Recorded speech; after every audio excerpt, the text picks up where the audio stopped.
পুরনো যে পরীক্ষা পদ্ধতি ছিল সেই পরীক্ষা পদ্ধতিতে পরীক্ষা হচ্ছে না, মূল্যায়নের মাধ্যমেই পরীক্ষাটা হচ্ছে।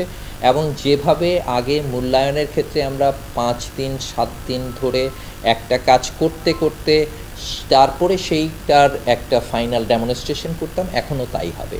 এখন একটা লিখিত পার্ট রাখছি, যেই লিখিত পার্টটা আগে অনেক সময় বাসা থেকে লিখে এনে জমা দিতে হয়েছে কিংবা করে এনে জমা দিতে হয়েছে, এখন সেটা পরীক্ষার কেন্দ্রেই সে বসে জমা দিবে। এবং সেটা এখন যেমন বোর্ডের খাতায় ওএমআর ছিঁড়ে ফেলা হয়, ওটাকে আইডেন্টিফাই করা যায় না, সেরকম করেই বোর্ড নিয়ে যাবে এবং বোর্ড সেটাকে দিয়ে আলাদা করে মূল্যায়ন করে সেটা দিবে।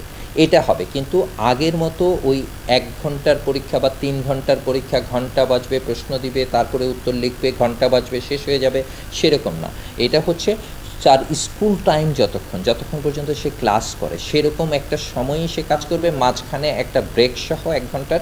এবং সে ওই যেই কাজগুলো সকাল থেকে শুরু করে করবে তারই একটা চূড়ান্ত ডেমনস্ট্রেশন হবে তার লিখিত অংশে, এবং সেটা সে করবে হয়তো 1 ঘন্টা বা 1.5 ঘন্টা। এটা সাবজেক্টের নিড অনুসারে 1 থেকে 1.5 ঘন্টা কোনো একটা টাইম সাবজেক্টের উপরে সেই নিড অনুসারে সেটাকে নির্ধারণ করে দেওয়া হবে। সেই সময়টুকুই সে শুধু পরীক্ষা করবে। আসলে 5 ঘন্টা যদিও সে কাজে থাকবে, কিন্তু টোটাল 5 ঘন্টা সে কাজে থাকবে, কিন্তু মাঝখানে 1 ঘন্টা ব্রেক সহ 6 ঘন্টা থাকবে। কিন্তু লিখিত অংশটা তার হবে 1 থেকে 1.5 ঘন্টা সর্বোচ্চ, বাকিটা তার অ্যাক্টিভিটিসের মধ্যে থাকবে।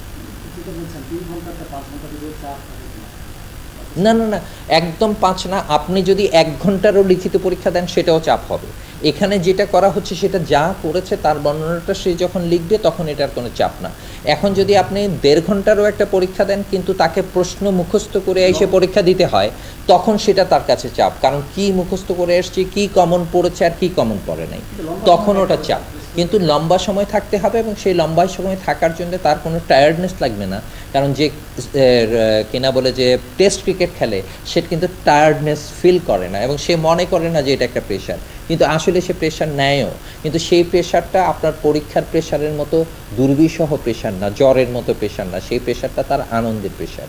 সে ওটাতে টেস্ট ম্যাচ খেলবার জন্য যে সে চান্স পেয়েছে সেই আনন্দেও সে খেলে, এবং সে জান প্রাণ দিয়ে খেলে। হ্যাঁ, তো ওটা হচ্ছে ডেডিকেশন এবং এক্সাইটমেন্টের বিষয়, ওটা প্রেশার না।